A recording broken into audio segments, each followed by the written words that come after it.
राधे राधे दोस्तों। आज आपके लिए लेकर आए कामदा एकादशी की व्रत कथा। आओ शुरू करते हैं। प्राचीन काल में भोगीपुर नामक एक नगर था। वहां पर अनेक ऐश्वर्य से युक्त पुंडरीक नामक एक राजा राज्य करता था। भोगीपुर नगर में अनेक अप्सरा, किन्नर तथा गंधर्व वास करते थे। उनमें से एक जगह ललिता और ललित नाम के दो स्त्री पुरुष अत्यंत वैभवशाली घर में निवास करते थे।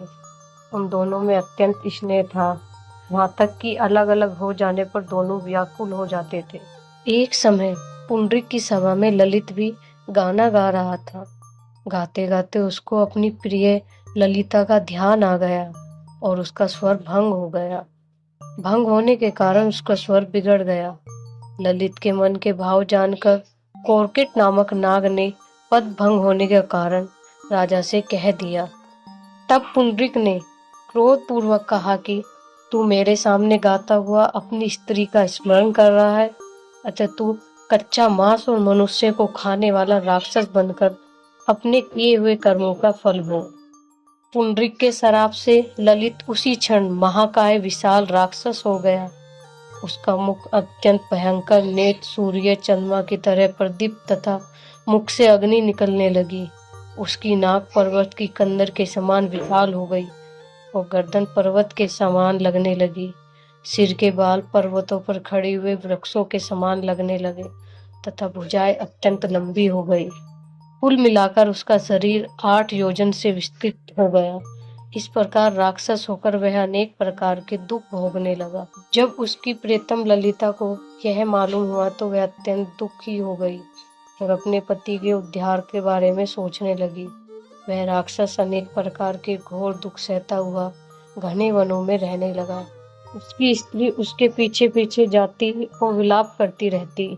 एक बार ललिता अपने पति के पीछे घूमती घूमती विंध्याचल पर्वत पर पहुंच गई, जहाँ पर सिंगरी ऋषि का आश्रम था। ललिता शीघ्र ही सिंगरी ऋषि के आश्रम में गई और वहां जाकर विनती भाव से प्रार्थना करने लगी। ते देखकर सिंगरी ऋषि बोले, हे स्त्री, तुम कौन हो और यहाँ किस लिए आई हो? ललिता बोली, हे मुने, मेरा नाम ललिता है। मेरा पति राजा पुंडरीक के श्राप से विशालकाय राक्षस हो गया है। इसका मुझे महान दुख है। इसके उद्धार का कोई उपाय बतलाइए। सिंगरी ऋषि बोले, हे गंधर्व कन्या, अब चैत शुक्ल एकादशी आने वाली है, जिसका नाम कामदा एकादशी है। इसका व्रत करने से मनुष्य के सब कार्य सिद्ध होते हैं। यदि तू कामदा एकादशी का व्रत करके उसके पुण्य का फल अपने पति को दे दे तो वह शीघ्र ही राक्षस की योनि से मुक्त होकर राजा का श्राप भी शांत हो जाएगा। मुनि के ऐसे विचार सुनकर ललिता ने चैत शुक्ल एकादशी आने से उसका व्रत किया और द्वादशी को ब्राह्मण के सामने अपने व्रत का फल अपने पति को देते हुए भगवान से इस प्रकार प्रार्थना करने लगी, हे प्रभु, मैंने जो ये व्रत किया है इसका फल मेरे पति देव को प्राप्त हो जाए, जिससे वह राक्षस योनि से मुक्त हो जाए।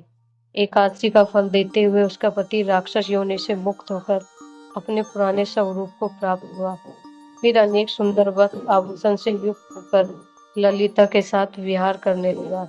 इसके पश्चात वे दोनों विमान में बैठकर स्वर्गलोक को चले गए। विशिष्ट मुनि कहने लगे, हे राजन, इस व्रत को विधि पूर्वक करने से समस्त पाप नाश हो जाते हैं तथा राक्षस आदि की योनि भी छूट जाती है। संसार में जो इस कथा को सुनता है और पढ़ता है उसके सभी कल्याण होते हैं और उससे लाखों यज्ञों के बराबर फल की प्राप्ति होती है। अगर कहानी अच्छी लगी है तो मेरे चैनल को लाइक शेयर सब्सक्राइब करना ना भूलें।